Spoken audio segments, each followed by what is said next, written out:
Atos capítulo 11, a gente viu no domingo passado que Deus faz uma grande obra na casa de Cornélio, através de Pedro e da pregação de Pedro. E o que ocorre então, a igreja que está em Jerusalém, né, a primeira igreja batista de Jerusalém, decide chamar Pedro para uma reunião, porque acharam estranho que ele estava na casa de um gentil, né? E batizou o pessoal ali sem assembleia, sem nada. Aí chamaram Pedro no cantinho para conversar com Pedro.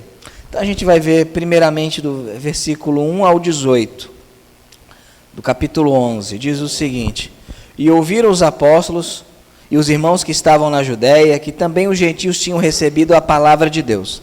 E subindo Pedro a Jerusalém, disputavam com eles os que eram da circuncisão, dizendo: Entrasse em casa de homens incircuncisos, e comeste com eles. Mas Pedro começou a fazer-lhe uma exposição por ordem, dizendo: Estando eu orando na cidade de Jope, tive num arrebatamento dos sentidos uma visão. Vi um vaso como um grande lençol atado pelas quatro pontas, que descia do céu e vinha até junto de mim. E pondo nele os olhos, considerei e vi animais da terra, quadrúpedes e feras e répteis e aves do céu. E ouvindo uma voz que me dizia: Levanta-te, Pedro, mata e come. Mas eu disse: De maneira nenhuma, Senhor, pois nunca em minha boca entrou coisa alguma comum ou imunda. Mas a voz respondeu-me do céu segunda vez: Não chames tu comum ao que Deus purificou. E sucedendo isso por 3 vezes, e tudo tornou a recolher-se ao céu. Eis que na mesma hora pararam junto da casa em que eu estava 3 homens que me foram enviados de Cesareia. E disse-me o Espírito que fosse com eles, nada duvidando. E também estes 6 irmãos foram comigo, e entraram em casa daquele homem. E contou-nos como vira em pé um anjo em sua casa, e lhe dissera: Envia homens a Jope, e manda chamar a Simão, que tem por sobrenome Pedro, o qual te dirá palavras com que te salves tu e toda a tua casa. E quando comecei a falar, caiu sobre eles o Espírito Santo, como também sobre nós ao princípio. E lembrei-me do dito do Senhor quando disse: João certamente batizou com água, mas vós sereis batizados com o Espírito Santo.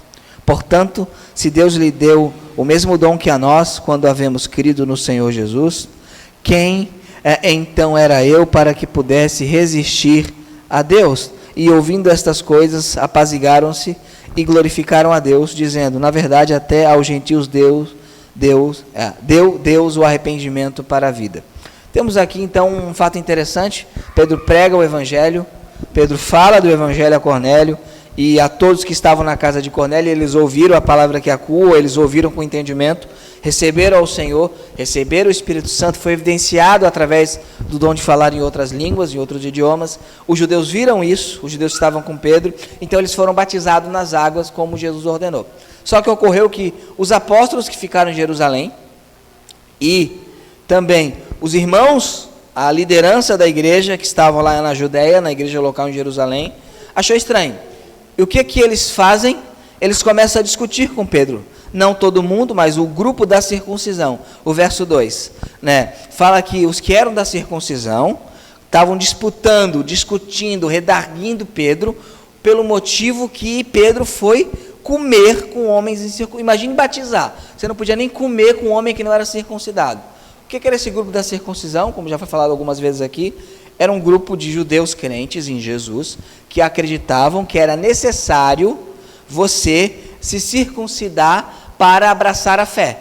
Então você tinha, além de receber Jesus e ser batizado, você tinha que ser circuncidado. O que derruba o argumento presbiteriano que a circuncisão é o batismo. Por quê? Se o batismo fosse a circuncisão, obviamente já haveria um substituto.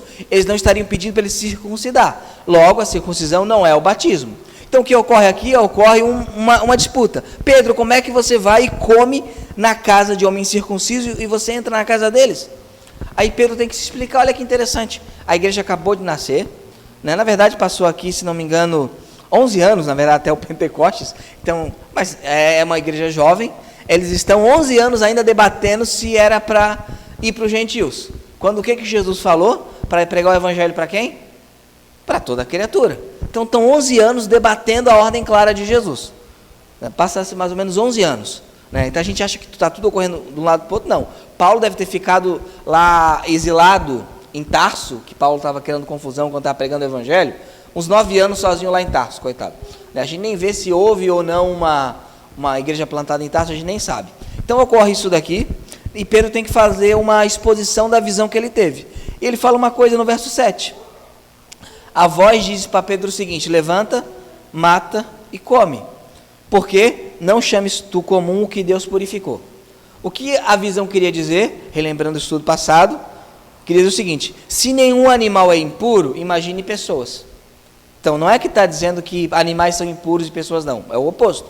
Nenhum animal é impuro, você pode comer de tudo. Então quando você vê o vídeo lá do indiano, lá comendo aquelas coisas do Instagram, você pode não querer comer, mas não é pecado, tá? Você vê aquelas coisas bonitas, né?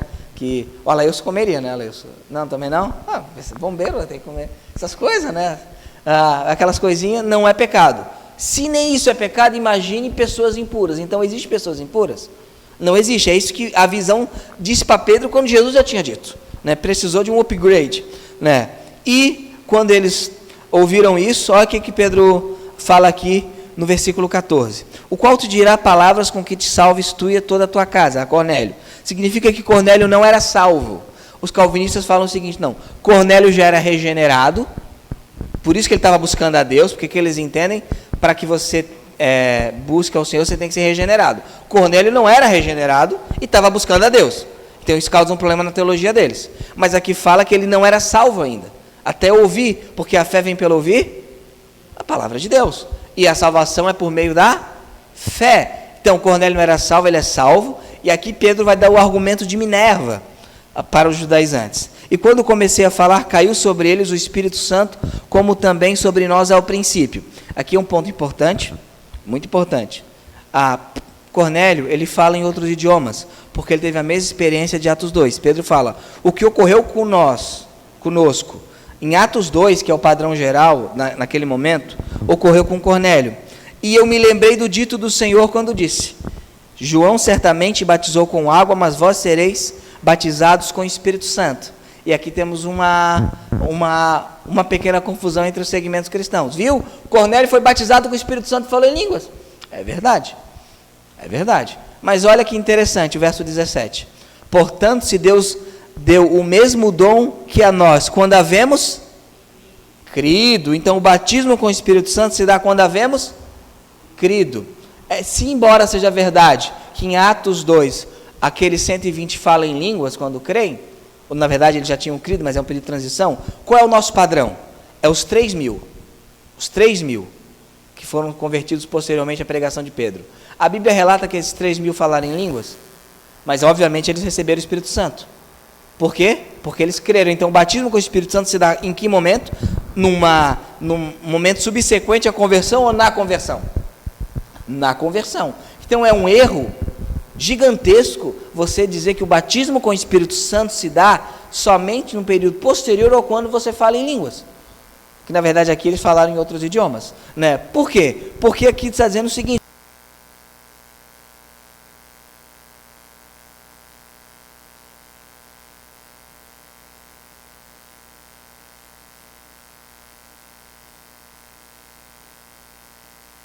Estão escutando? Não, mas não me escutaram aqui porque eu estava desligado o microfone. Eu sou um gênio. Né? Mas não tem problema. Né? Por isso que presencial é sempre melhor. Se houver um problema técnico ou com a inteligência pastoral, você ainda escuta. Né? Você cria 2 classes de crentes.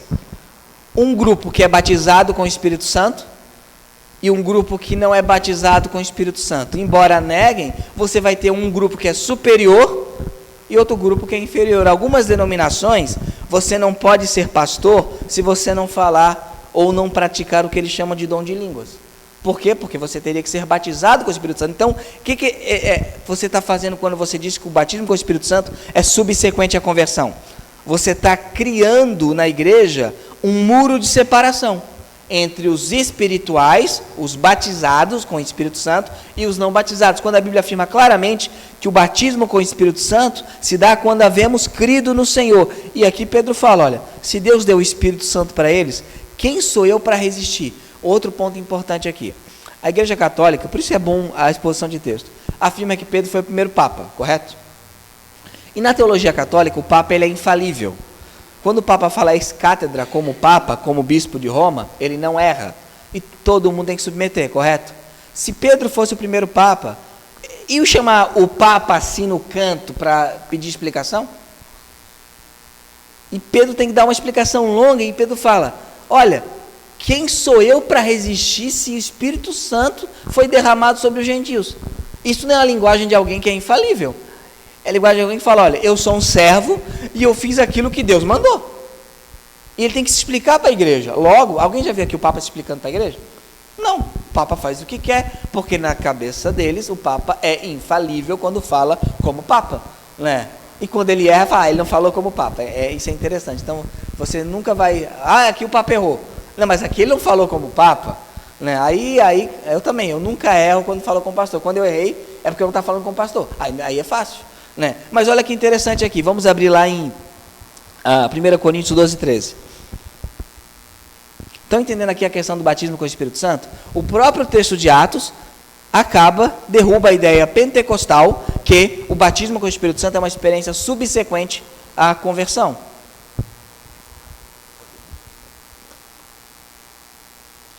1 Coríntios 12, 13. O que diz?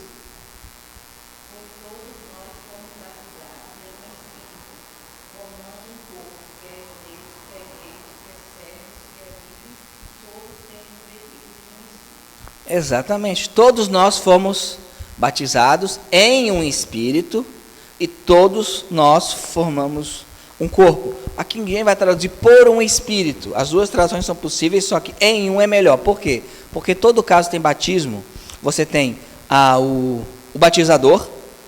João Batista batizou com água. Quem é o batizador?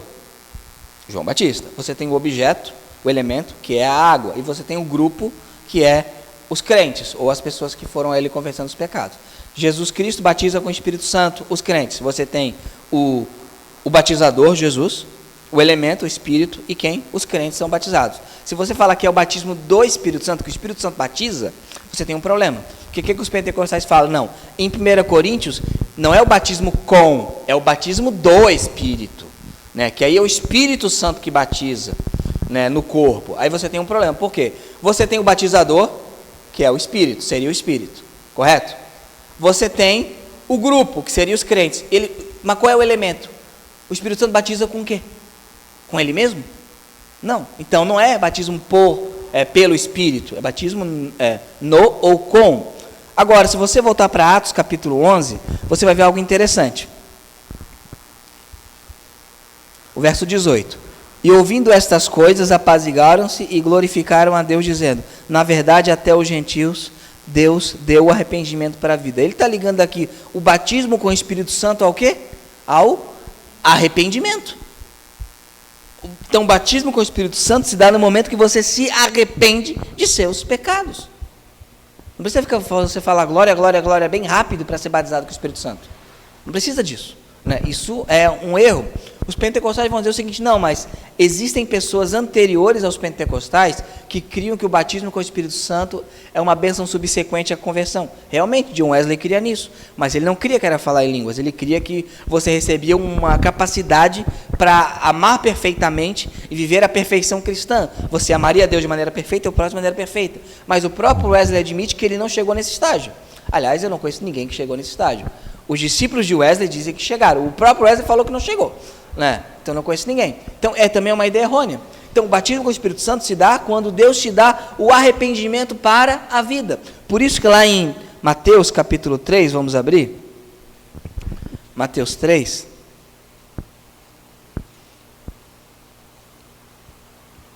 Então os batistas não creem no batismo com o Espírito Santo. Mas é óbvio que nós cremos no batismo com o Espírito Santo. Quando? Quando nos convertemos. É muito comum, ou já foi muito comum essa pergunta, porque hoje eles nem mais dão ênfase nisso, dão ênfase em prosperidade, mas antigamente era comum. Mas tu já foi batizado com o Espírito Santo? Essa era a ênfase, era a pergunta. Aí os batistas, sim, já foi, já fomos. Vocês já foram batizados com o Espírito Santo aí? Vocês estão sentados? Quando? Quando vocês se converteram, foram todos batizados com o Espírito Santo. Ali em Mateus capítulo 3, versículo 10, diz o seguinte: e também agora está posto o machado à raiz das árvores. Toda árvore, pois, que não produz bom fruto, é cortada e lançada no fogo. Eu, em verdade, vos batizo com água, para arrependimento. Mas aquele que vem após mim é mais poderoso do que eu, cujas sandálias não sou digno de lavar. Ele vos batizará com o Espírito Santo e com fogo. Em sua mão tem a pá. Ele limpará a sua eira e recolherá no celeiro o seu trigo, e queimará a palha com fogo que nunca se apaga. Então aqui temos alguém, Jesus, que não batizaria com água, mas batizaria com o Espírito Santo e fogo. O que alguns argumentam? Que o batismo com fogo é esse poder. Mas vamos ver o contexto, né? O contexto. Aqui, Jesus vai batizar com o Espírito Santo e fogo. Agora olha o verso 12. Em sua mão tem a pá, e limpará a sua eira, e recolherá no seu celeiro o seu trigo. Batismo com o Espírito Santo. Que ele recolhe no celeiro, no corpo de Cristo, quem? Aqueles que se arrependeram, aqueles que estão confessando seus pecados, que é o contexto aqui de Mateus, que o João está dizendo, né? Aqueles que foram recolhidos no corpo de Cristo, pois todos nós fomos batizados em um Espírito formando um corpo. Então, o batismo com o Espírito Santo é quando o Senhor Jesus imerge o crente no seu corpo, ou une o crente no seu corpo, imergindo ele no Espírito. Isso é imersão no Espírito. Agora, há um batismo com fogo, que vai queimar quem? A palha, não o trigo, que é a imersão no lago de fogo, é o batismo no lago de fogo. Então, o batismo com fogo, o que é? É a condenação. Então, quando o crente pede, Senhor, me batiza com fogo, ele estaria pedindo, Senhor, me manda para o lago de fogo, né? Alguns falar, mas Calvino entendia diferente. Provavelmente Calvino, ele está errado, o contexto aqui é claro. O batismo com fogo é a condenação, quando ele pega e bota a palha onde? No fogo, porque ele está falando, ele batiza com o Espírito Santo e fogo. Quem ele batiza com o Espírito Santo? O trigo. E quem ele batiza com fogo? A palha. A palha. Então, quando o crente pensa, Senhor, me batiza com fogo, ele está pedindo que Deus o condene. Obviamente, Deus não fará isso. Graças a Deus, Deus não é obrigado a escutar nossas orações inconsequentes, né? Mas é isso que as pessoas estão pedindo. Voltando para Atos, então, você foi batizado com o Espírito Santo quando você creu, de acordo com Pedro. E Pedro fala, eles foram batizados com o Espírito Santo.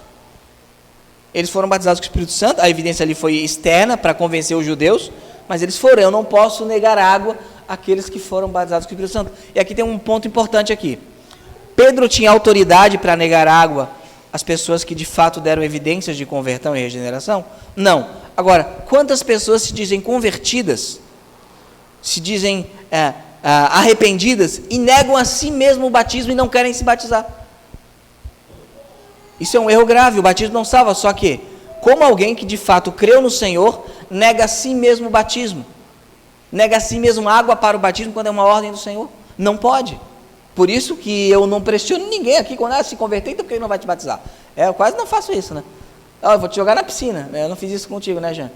Não, fiz isso contigo, né, Luana? Pressionar para o batismo. Não, porque é óbvio, se você receber o Espírito Santo, você tem um dever. Qual é o seu dever? Se batizar, claro. Se você não dá fruto de arrependimento, aí não batiza, né?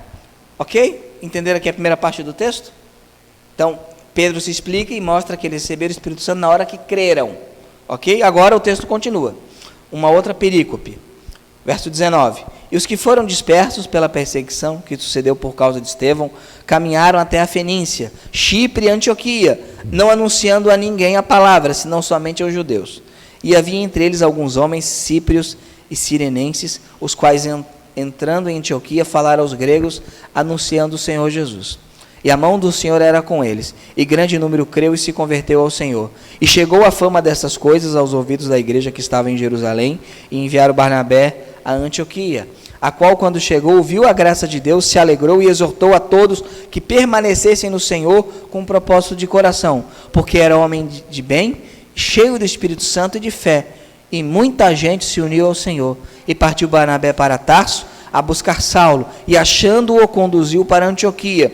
E sucedeu que todo um ano se reuniram naquela igreja e ensinaram muita gente. E em Antioquia foram os discípulos pela primeira vez chamados cristãos.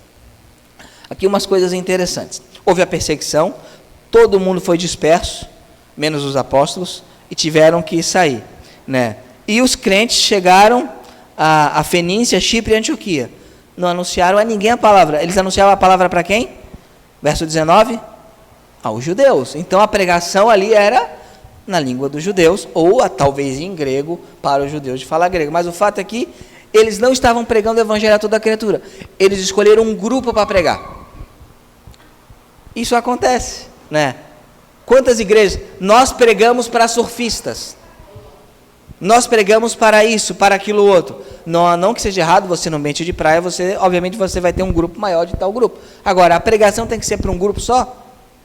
Tem que ser para todo mundo. Mas note aqui, faz 11 anos que o Senhor foi assunto aos céus. Faz 11 anos que o Senhor disse, pregar o evangelho a toda criatura, e os crentes saíram para evangelizar somente uma raça. 11 anos.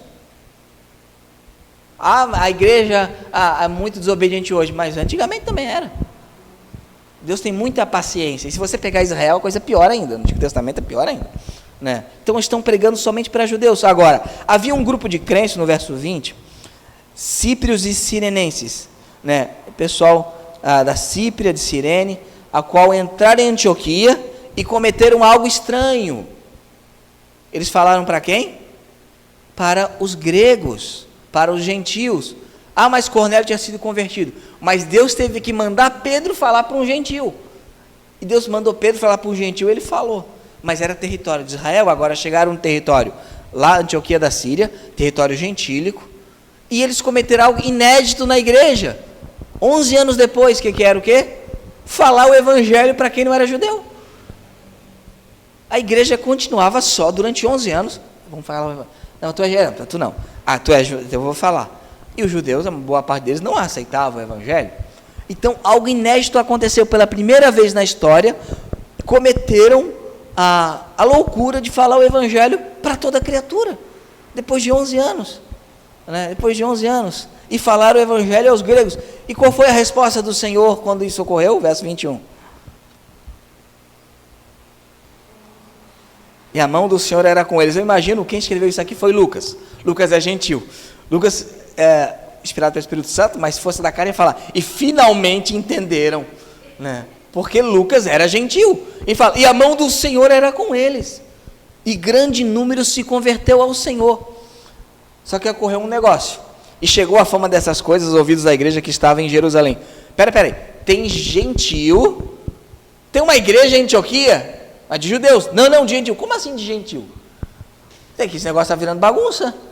Porque vai que Samaria se converte, aí a gente tem que mandar a gente para lá para investigar, né? Aí o Cornélio se converte, tem que chamar Pedro para ver por que Pedro está pregando para gentil. E agora tem uma igreja em Antioquia, né? Que é isso? Ô Barnabé, você vai lá e vê o que está acontecendo. Só que Barnabé era natural de Jerusalém, era natural de Chipre, também chamado José da Consolação, como diz o hino do HCC.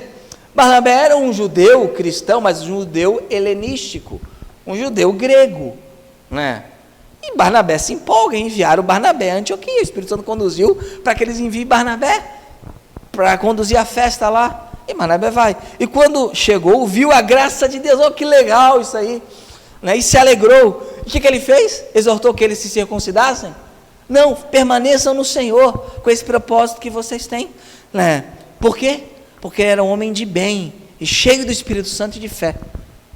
Coisa linda isso daqui. E o que aconteceu quando Barnabé chegou? E muita gente mais gentil se uniram ao Senhor. Aí Jerusalém já fica, né? Coisa tá indo bem lá, os gentios estão se unindo, né? Interessante como Deus, é interessante. Deus usa a igreja, mas Deus não depende da aprovação da igreja para fazer a sua agenda. Deus não depende da aprovação de assembleia. A gente vai ter assembleia agora, no sábado que vem. Deus, o que a gente decide em assembleia, se for o que Deus quer, amém. Se não for o que Deus quer, Deus não aprova, né? Deus faz o que quer. E aqui, muita gente se une ao Senhor. E Barnabé teve um negócio. Tem um cara que foi exilado pela igreja lá em Atos 9, mandaram para Tarso, está uns 9 anos lá em Tarso, coitado. Está uns 9 anos lá. Quem é? O verso 25. Saulo, né? E essa decisão de Barnabé muda a história do cristianismo, porque é na igreja de Antioquia que começa missões mundiais, começa a expansão do cristianismo, porque até então era por osmose com judeu. Aí ele fala, eu vou chamar o Paulo, né?